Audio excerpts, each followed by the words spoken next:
Announcement करनी थी कि जैसा कि आप सबको मालूम है कि हाल ही में हमारे स्कूल में एक लाइब्रेरी की ओपनिंग हुई है, तो उसके लिए हमें कुछ बुक्स की नीड है। तो आप लोगों के घर में लाजमी ऐसी बुक्स होंगी जो कि नहीं पढ़ी जाती, तो आप लोग ऐसी तमाम बुक्स हमारी लाइब्रेरी में जमा करा सकते हैं ताकि वो बुक्स दोबारा पढ़ी जाएं। तो कल आप लोग बुक्स लेकर आएंगे अपने साथ? क्लास का एंड करते हैं।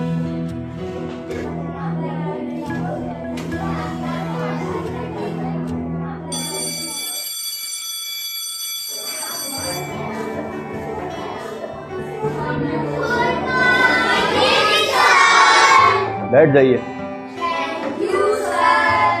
अच्छा क्लास, आप लोगों को याद होगा कि कल मैंने आप लोगों को एक छोटा सा काम दिया था, तो आप लोगों ने काम किया?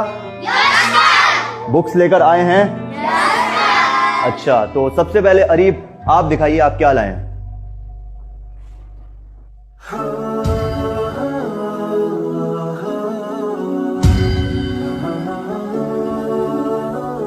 फहद आप क्या लाए हैं?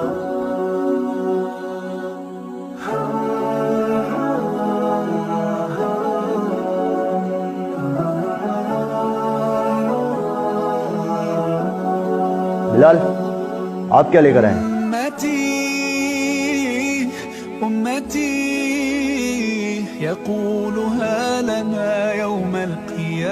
बेटा आप सब क्या कुरान मजीद लाए हैं?